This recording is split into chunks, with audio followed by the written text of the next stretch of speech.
ദീർഘദൂര ബസ്സുകളും ലോറികളുമെല്ലാം യാത്രകൾക്ക് നിരന്തരം ആശ്രയിക്കുന്ന NH-66 ബേവിഞ്ച ചെറക്കള പാത ദേശീയപാത വികസനത്തിന്റെ ഭാഗമായി റോഡ് വീതി കൂട്ടിയപ്പോൾ സുരക്ഷാ ഭിത്തികൾ നിർമ്മിച്ചത് ഉള്ളിത്തൊലി പോലെയാണ്. മഴ യാർത്തു പെയ്യുന്ന നേരത്ത് പലതവണ റോഡിന്റെ അരികുകൾ ഇടിഞ്ഞു വീണു. നടു റോഡിൽ വൻ വിള്ളലുകൾ പ്രത്യക്ഷപ്പെട്ടു.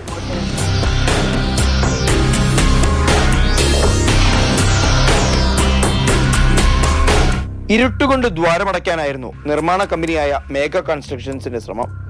സിമന്റും വെള്ളവും ചേർത്ത് ചുമരിൽ പൂശി. അരിക് ഇടിഞ്ഞൊടുവിൽ പരിസരത്തെ വീടുകളിൽ പോലും വിള്ളലുകൾ പ്രത്യക്ഷപ്പെട്ടു.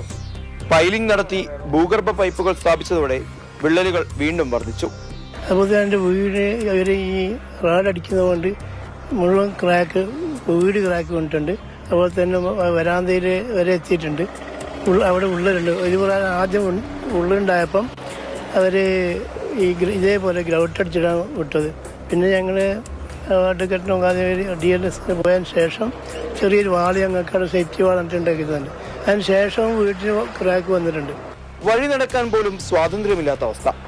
പ്രദേശത്തെ ഇടവഴികൾ പോലും നിർമ്മാണ കമ്പനികൾ അടച്ചുപൂട്ടി.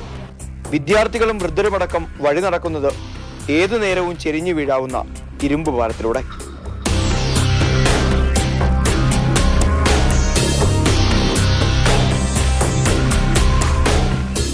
ഏറെ ആളുകൾക്ക് ആശ്രയമായ റോഡും ഒടുവിൽ സുരക്ഷാ പ്രശ്നം പറഞ്ഞ് പൂർണ്ണമായും അടച്ചു. പൊതുഗതാഗതം, ബസ് സർവീസുകൾ എല്ലാം നിലച്ചിട്ട് ഏകദേശം 10 ദിവസത്തിൽ കൂടുതലായി. കലക്ടറുമായും അതുപോലെ നിരന്തരം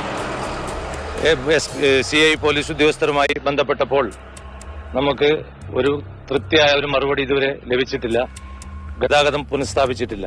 സ്കൂളിലും അതുപോലെ ജോലി ആവശ്യത്തിന് പോകുന്ന നാട്ടുകാർക്കും വളരെയധികം ബുദ്ധിമുട്ടാണ് ഇവിടെ അനുഭവിച്ചുകൊണ്ടിരിക്കുന്നത്. MP-യും MLA-മാരും ഇതുവരെയും ഇങ്ങോട്ട് തിരിഞ്ഞു നോക്കിയിട്ടില്ല. റോഡിന്റെ ഒരു വശത്തെ ചെങ്കുത്തായ താഴ്വാരം നോക്കി നെടുവീർപ്പോടെ കഴിയുകയാണ് ഒരു പ്രദേശമാകെ. കളക്ടർ ഞങ്ങൾക്ക് രേഖാമൂലം ഞങ്ങൾക്ക് ഇതിൽ സർവീസ് റോഡും അതായത് ഇത് സംരക്ഷണ ഭിത്തിയും ചെയ്തു തരാമെന്നുള്ളത് ഉറപ്പ് ഞങ്ങൾക്ക് രേഖാമൂലം വേണം.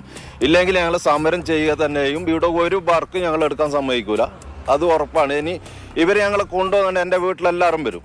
ഇവിടെ കൊണ്ടുവന്നിട്ട് 2-3 ആൾക്കാരെ അവർ കൊണ്ടുപോയി ജയിലിൽ അടക്കുന്നുണ്ട്. ജയിലിൽ അടിച്ചോട്ടെ. ഞങ്ങൾക്ക് സംരക്ഷണമായിട്ട് ജയിലിൽ പോയിട്ട് ഞങ്ങൾക്ക് ഭക്ഷണം കഴിക്കാം.